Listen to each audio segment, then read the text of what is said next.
For those of you who don't know, I'm Jan. That's Mikey. I'm guessing most of you do know that because you're following us somewhere on social media, but maybe you don't. Yep. I've finished the Godot Getaway Godot course as of a couple of weeks back. Mikey has finished the Godot Getaway Blender course. Yes. And you've been working on what you've been doing, Mikey? Have you been just playing Yes, chess? I've just finished the second section of That's the jelly. ARDA course.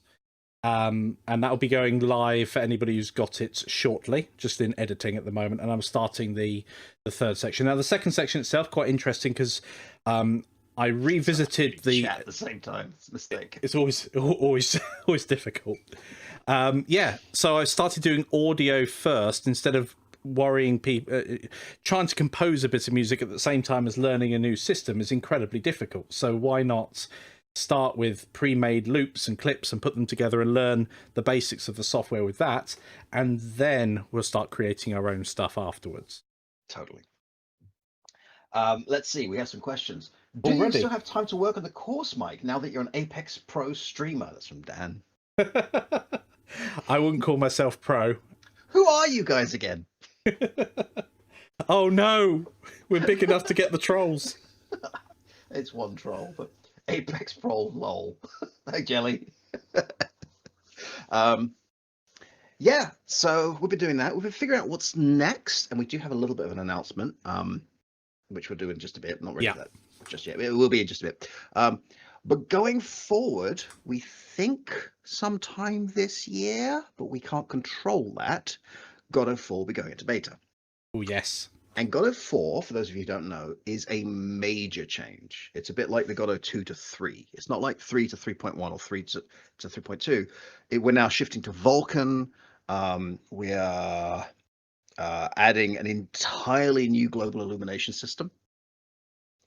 Navigation is getting changed so that you can put things in the way of navigation. It'll just know that's an obstacle, go around it, as opposed to having to bump into it and recalculate. There's a whole bunch of really cool stuff happening. I hope that grid maps get some love, because I do love grid maps. That'd be incredibly useful. My plan is the moment that gets into beta, start working on a Godot 4 complete beginner course. So from beginner to intermediate, just like I did with Discovering Godot, but with Godot 4 and with all the stuff I've learned with that. Meanwhile, Blender just had a big update. Yes, we're on 2.83 at the moment, which is going to be a long-term stuff. They're going to keep that going for the next 2 years. But on top of that, hopefully, I'm very excited for 2.9. I've had it be a bit unstable, but 2.9 brings something called Everything Nodes, which it's a bit nebulous at the moment what they're going to do, but I think they're going to incorporate more of a Houdini-style node system.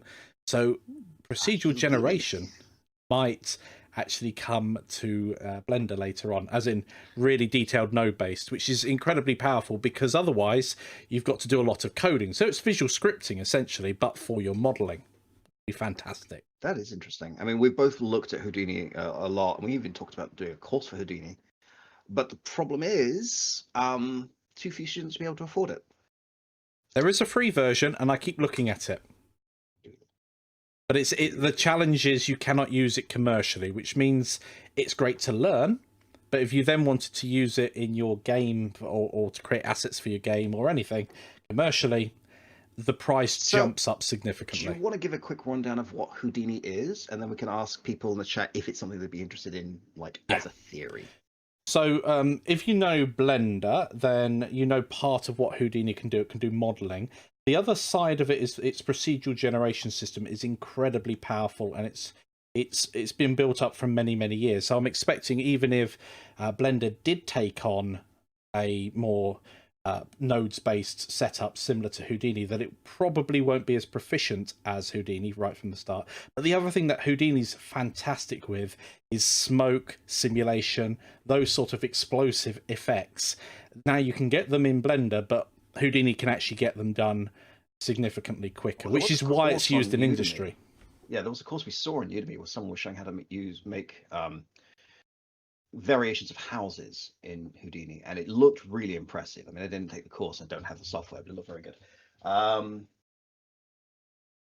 Yes, Houdini in theory is a good answer. I'm excited by Houdini, by the way. So there's a good. Yeah, it's something we do want to do. Yeah. I mean, right now we're focusing entirely on free and open source software. And yes, technically Ada is free and open source. I know, but free has 3 meanings in English. It still counts as FOSS. I know. But it's not written anywhere that we have to only do that. No.